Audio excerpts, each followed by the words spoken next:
ఇలా Jubilee hills నువ్వు ఉరుకురికి పని చేస్తున్నావు అంటే ఎందుకు చేస్తున్నావు? ఇంతకుముందు నువ్వు జూబ్లీ హిల్స్లో ఏం పని చేయలేను. ముఖ్యంగా అజరుద్దీన్ మంత్రి చేసినావు. 2 సంవత్సరాల నుంచి నువ్వు అజరుద్దీన్ని మంత్రి ఎందుకు చేయలే? ఇలా నువ్వు బీఆర్ఎస్ ఒత్తిడిలో ముస్లిం మైనార్టీలకు మంత్రి పదవి వచ్చింది.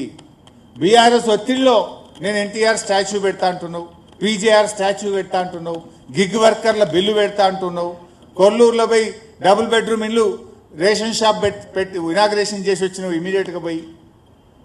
7 రోజులు రేవంత్ రెడ్డి ఇలా గల్లీ గల్లీ మోకాళ్ళ మీద పాదయాత్రలు చేస్తున్నాడు, గల్లీ గల్లీ తిరుగుతున్నాడు. ఎప్పుడైనా జూబ్లీ హిల్స్ ముఖం చూసినావా నువ్వు? ఇవాళ సినీ కార్మికులను, ఆ రోజు సినిమా యాక్టర్లను జైళ్ళలో పెట్టిన నువ్వు ఇవాళ సినీ కార్మికుల దగ్గరికి పోయి వంగి వంగి దండాలు పెడుతున్నావు. ఇట్లా చెప్పుకుంటూ పోతే ఇవన్నీ ఎవరి వల్ల జరుగుతున్నాయి? ప్రధాన ప్రతిపక్షంగా బీఆర్ఎస్ ఒత్తిడి వల్ల, బీఆర్ఎస్ గెలుస్తుందనే భయం వల్ల ఇవాళ నీకు ఇవన్నీ జరుగుతూ ఉన్నాయి. 2 సంవత్సరాలు ఇవేవి నీకు ఎందుకు గుర్తుకు రాలే? 2 ఏళ్లలో నువ్వు మైనార్టీలకు ఎందుకు మంత్రి పదవి ఇవ్వలే? ఎన్టీఆర్ స్టాచ్యూ బీఆర్ఎస్ ఎన్నో పెట్టింది. 70 అడుగుల ఎన్టీఆర్ స్టాచ్యూను ఖమ్మంలో పెట్టాం, కూకట్పల్లిలో పెట్టాం, బాన్స్వాడలో పెట్టాం, ఎన్నో చోట్ల బీఆర్ఎస్ పార్టీ పెట్టింది. ఇవాళ రేవంత్ రెడ్డికి ఎన్టీఆర్ గుర్తొస్తుంది. మరి 2 ఏళ్లకి ఎడమైనావు నాయన? జూబ్లీ హిల్స్ ఎన్నికలు వస్తే గుర్తొచ్చింది అది నీకు. మైనార్టీలు గుర్తొస్తారు, ఎన్టీఆర్ గుర్తొస్తాడు, పీజేఆర్ గుర్తొస్తాడు. మరి ఆ పీజేఆర్ కొడుకు ఎందుకు టికెట్ ఇవ్వలేను? నువ్వే కదా పీసీసీ ప్రెసిడెంటు.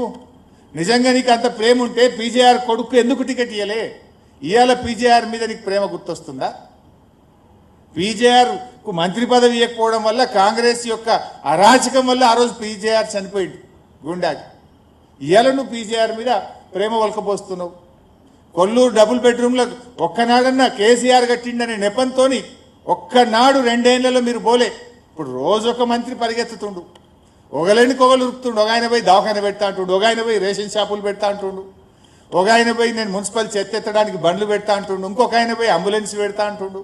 2 ఏళ్ళు అడిగిపోయింది. This is all done by BRS.